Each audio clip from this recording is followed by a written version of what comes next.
নমস্কার, অর্পিতার ভালোবাসার হেসেলে আপনাদের সকলকে স্বাগত।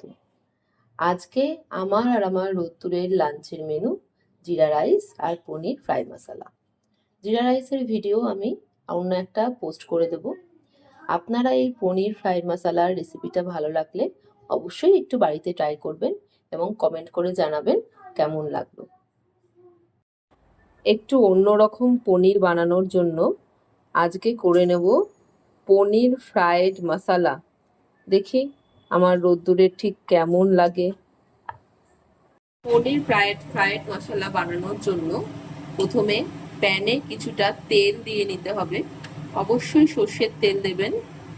তেলটা গরম হয়ে এলে কেটে রাখা পনিরগুলো দিয়ে নিতে হবে। কুচি করে রাখা পেঁয়াজ দিয়ে নিতে হবে।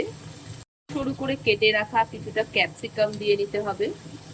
পনিরটা ভাজা হচ্ছে ততক্ষণ আমি কিছু কাজু, একটু পোস্ত পেস্ট করে নেব। পর একটা কাঁচা লঙ্কা এবং একটু টমেটো পেস্ট করে নেব। পনির আর পেঁয়াজ ক্যাপসিকামটা ভাজা ভাজা হয়ে গেছে, এবার এটাকে নামিয়ে নিতে হবে।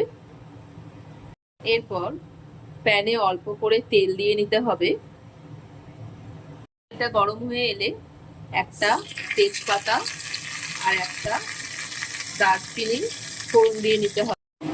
এরপর কাজু পোস্ত বাটাটা এর মধ্যে দিয়ে দিতে হবে। টমেটো বাটাটা দিয়ে দিতে হবে। কিছুটা হলুদ দিয়ে দিতে হবে, জিরে গুঁড়ো দিতে হবে, নুন দিতে হবে। পনির ভাজার সময় কিছুটা নুন দেওয়া হয়েছে, তাই এই বিষয়টা কিন্তু একটু খেয়াল রাখতে হবে।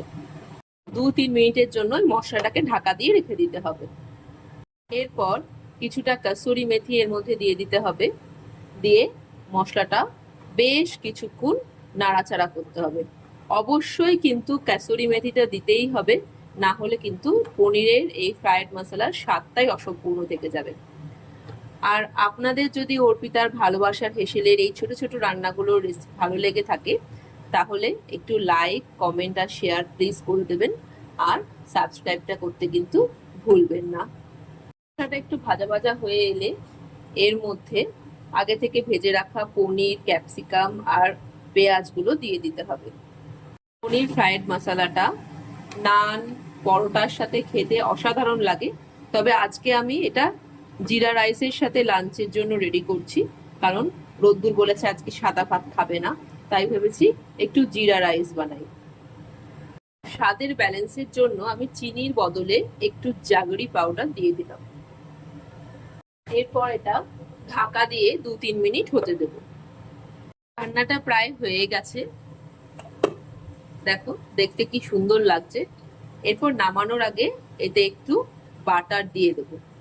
আপনারা চাইলে এতে একটু স্মোকি ফ্লেভারও আনতে পারেন, তবে আমি যেহেতু এটা রাইসের সাথে খাবো তাই আমি এটা জাস্ট বাটার দিয়ে একটু নাড়াচাড়া করে নামিয়ে নেব। ফ্রাইড মশলা রেডি হয়ে গেছে। দেখি আমার রোদ্দুর আজকে একটু অন্য রকমের পনির খেতে চেয়েছিল, দেখি ওর কেমন লাগে। দেখো তো রোদ্দুর, পনির ফ্রাই মশলা জিরা রাইসটা কেমন খেতে হয়েছে আজকে লাঞ্চে।